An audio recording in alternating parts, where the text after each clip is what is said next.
യമനിലെ ഹൂത്തികൾക്ക് നേരെ ഇസ്രയേലിന്റെ വ്യോമാക്രമണം. ആക്രമണത്തിൽ 4 പേർ കൊല്ലപ്പെട്ടു. വൈദ്യുതി നിലയവും തുറമുഖവും തകർന്നതായി വിവരം. സംഘർഷം വർദ്ധിക്കുമെന്ന വിലയിരുത്തലിൽ പശ്ചിമേഷ്യയിൽ ആകാശ പ്രതിരോധ സംവിധാനങ്ങൾ വർദ്ധിപ്പിക്കാൻ അമേരിക്ക നീക്കം തുടങ്ങി. സാഹചര്യം മുതലെടുത്ത് നിലയുദ്ധം നടത്താൻ ഇറാനെ അനുവദിക്കില്ലെന്ന് പെൻറ്റഗൺ. മധു കൊട്ടാരക്കര ചേരുന്നു അമേരിക്കയിലെ ന്യൂജേഴ്സിയിൽ നിന്ന്. മധു, ഗുഡ് മോർണിംഗ് ആൻഡ് കൺഗ്രാജുലേഷൻസ്. അപ്പോൾ എന്തായാലും UN കയറി പറ്റിയല്ലോ. അപ്പോൾ ഞാൻ കയറി പറ്റിയെന്നാണ് പറഞ്ഞത് കേട്ടോ. നേരായ വഴിക്ക് പോയാൽ അങ്ങനെയല്ലല്ലോ പറയുക. അപ്പോൾ ഓക്കെ, പറയൂ മധു. ഗുഡ് മോർണിംഗ് എസ് കെ പറഞ്ഞതുപോലെ ഐക്യരാഷ്ട്രസഭയിൽ മറ്റ് ലോകത്തെ മുഖ്യധാര മാധ്യമങ്ങളോടൊപ്പം നമുക്ക് റിപ്പോർട്ട് ചെയ്യാൻ ഒരു അവസരം ലഭിക്കുകയാണ്. അത് വലിയ കാര്യമാണ്. തന്നെയുമല്ല, ലോകത്ത് ഇന്ന് ചർച്ച ചെയ്യപ്പെടുന്ന 3 നേതാക്കളുടെയാണ് നമ്മൾ ആദ്യമായിട്ട് സംപ്രേഷണം ചെയ്ത വാർത്തകൾ. ഇറാൻ പ്രസിഡന്റ് മസൂദ് പെസേഷ്കന്റെ ലൈവ് റിപ്പോർട്ട് ചെയ്തിട്ടുണ്ടായിരുന്നു. അതുപോലെ ഇന്ത്യൻ പ്രധാനമന്ത്രി നരേന്ദ്രമോദിയും ബെഞ്ചമിൻ നെതന്യാഹുവിന്റെ വിവാദപരമായിട്ടുള്ള പ്രസംഗം നമുക്ക് റിപ്പോർട്ട് ചെയ്യാൻ പറ്റി. ഇനി എസ് ഈ വാർത്തയിലേക്ക് വരികയാണെങ്കിൽ, പശ്ചിമേഷ്യയിൽ ഇസ്രായേൽ വ്യോമാക്രമണം കൂടുതൽ വ്യാപിപ്പിക്കുകയാണ്.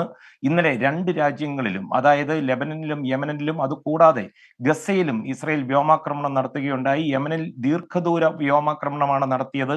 1000-ലധികം മൈലുകളൊക്കെ ഉള്ളിൽ കടന്ന് 12 ഫൈറ്റർ ജെറ്റുകൾ ഉപയോഗിച്ച് അവിടുത്തെ വൈദ്യുതി നിലയങ്ങളും 2 തുറമുഖങ്ങളും ബോംബിട്ട് തകർക്കുകയായിരുന്നു ഇസ്രായേൽ സൈന്യം. ഇവിടെ ഈ കഴിഞ്ഞ 2 ദിവസമായി ഇവിടം കേന്ദ്രീകരിച്ച് ഹൂതികൾ ഇസ്രായേലിന് നേരെ റോക്കറ്റ് ആക്രമണം നടത്തിയിരുന്നു.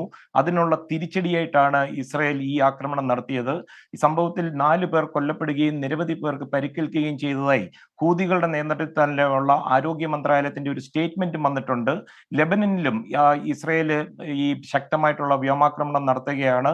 ഈ പശ്ചിമേഷ്യയിൽ ഇത്രയധികം സംഘർഷം വർദ്ധിച്ചു വരുന്നത് അമേരിക്കയിൽ ആശങ്ക ഉണർത്തുന്നുണ്ട്. അതുകൊണ്ട് തന്നെ ഈ മേഖലയിലെ വ്യോമ പ്രതിരോധ സംവിധാനത്തിന്റെ ശക്തി കൂട്ടണമെന്നുള്ള ഒരു നിലപാടിലേക്ക് അമേരിക്ക വന്നിരിക്കുകയാണ്. തന്നെയുമല്ല, അമേരിക്കയുടെ സൈന്യത്തിൽ പുനഃക്രമീകരണം വരുത്തുവാനായിട്ട് US പ്രസിഡന്റ് ജോ ബൈഡൻ സേനയുടെ തലപ്പത്തേക്ക് നിർദ്ദേശം കൊടുത്തിട്ടുമുണ്ട്.